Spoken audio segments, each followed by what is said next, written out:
What's up, everyone? It's Dakota, and today I'm going to be going over another spoiler from M21. This one came last week, right around the time I think official spoilers started. Teferi Master of Time was a card that people were kind of speculating was going to be. I mean, obviously, this M21 is like the Teferi like core set, so there was like a fake Teferi running around that was like had a -5 of taking an extra turn and being able to cast that specific planeswalker anytime you could cast an instant, which would be really sweet. And I think all the abilities were like believable on it. But I think this one was a little bit better, and I'm obviously going to get into it here in a second. So Teferi, Master of Time, is a double blue and 2 for a 3 loyalty planeswalker with a static ability, which obviously started in like War of the Spark and has kind of trickled into these other sets. You may activate loyalty abilities of Teferi, Master of Time on any player's turn anytime you could cast an instant. So essentially, each turn, on your turn and your opponent's turn, you can activate the +1, the -3, or the -10 if you have the loyalty, and then anytime you could cast an instant. So, for example, the first turn that you play, you tap out for Teferi on turn 4.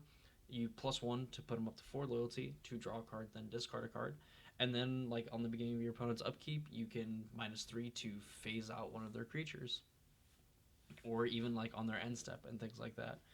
There's so much utility that this card has just by adding the activating of loyalty abilities anytime you could cast an instant. Because I think it's an interesting design space, and one of the Teferi planeswalkers from the commander sets, the 6-mana Teferi, you can get an emblem that lets you activate planeswalker abilities at instant speed, and I believe it allowed you to do it on any turn. So the fact that we're now seeing it as a static ability on a planeswalker such as like this one, and the fact that you don't have to play it and then essentially like kill it to then get rid of one of your opponent's creatures, which obviously wouldn't do it any good because with how phasing works, it'll phase back in on the controller's next turn, which means that you would phase it out just for it to come back on their turn. Which more than likely, if you're -3 on one of their creatures, you don't want to get hit by that creature. Which it won't have summoning sickness or anything like that when it comes back into play. So obviously you wouldn't want to do that. So the fact that you can activate, you can loot and draw a discard on your turn, and then if you really need to phase something out, you can just -3. You still have your Teferi. You get rid of the creature that was giving you problems.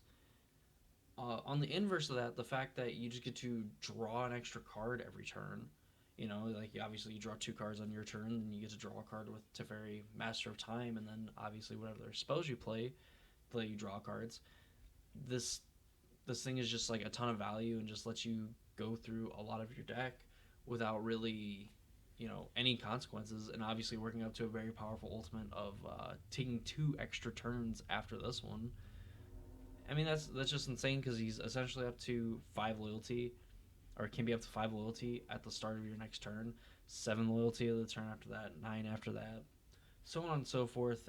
And the fact that his abilities allow him to fit into any sort of shell. So with him phasing things out, those are definitely tempo plays, and like drawing and discarding cards is just really good for the fact that like it can filter your draws and stuff like that. Like you have one too many lands in your hand that you don't really want.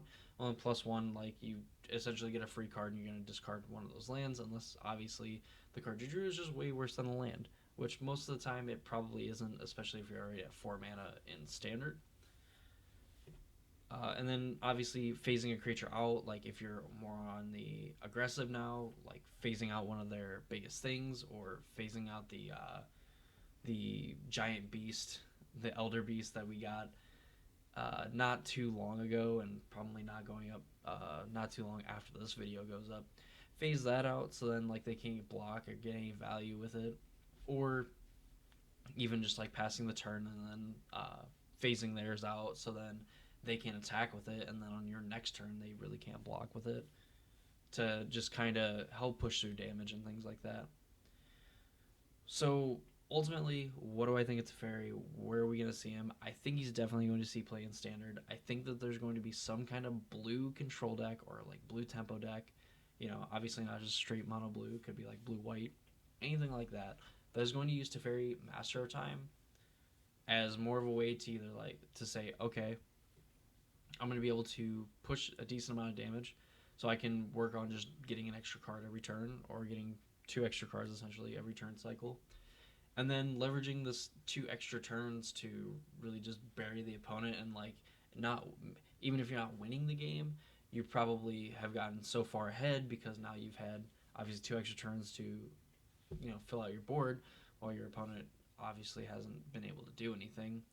Also, pairing this with Teferi Time Raveler is going to be really interesting because then you can obviously like plus one Time Raveler and then be able to plus this to like draw a discard and then cast like instant sorceries at instant or rather cast sorceries anytime you can cast an instant from Teferi Time Raveler plus ones, and just being able to dig a card deeper without having to like really spend more mana on like cantrips and things like that.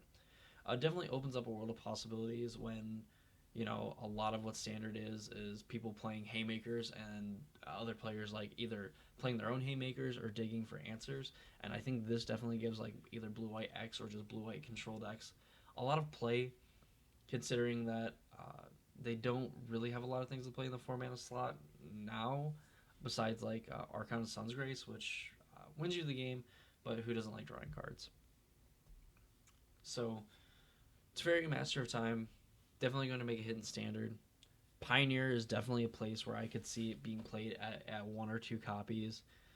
Modern and Legacy, not so much because Jace the Mind Sculptor gets to exist in those formats, and Jace is just a little bit better when you get to brainstorm every turn and then use fetch lands and other search effects to shovel those cards that you don't need away, rather than just like drawing and discarding and cantripping that way.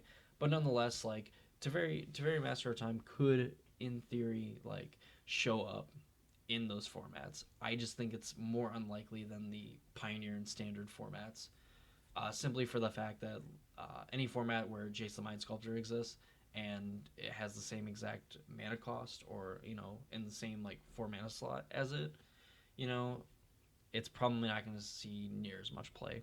But there's always the potential. So I think Teferi Master of Time is going to be a very good card going forward, just in constructed Magic. And I don't think it's super powerful and overbearing. I think the most powerful thing on this card isn't actually taking the extra turns, is actually getting to draw an extra card every turn.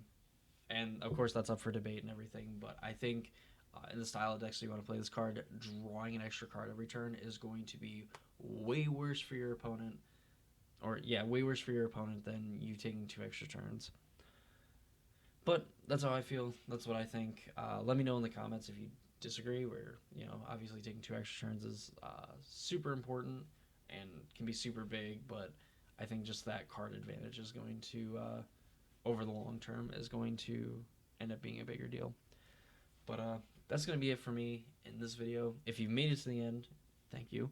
Also, be sure to check out my Twitch channel for more like non-Magic related stuff. Probably going to be doing more Magic stuff now because of the sweet new changes that they've made to Standard, to where now not everyone is playing Fires and Racing to Agent anymore. Also, be sure to subscribe to my YouTube channel for more spoilers, more deck techs, past streams, and things like that get uploaded to my channel as well. Usually either the same day or the day after they've been streamed. I try to get them up. Sometimes they go out 2 days, but like we're a work in progress. We're trying. But yeah, that's gonna be it for me. Thanks for all for watching, and hopefully I'll see you in the next video for more sweet Core 21 spoilers.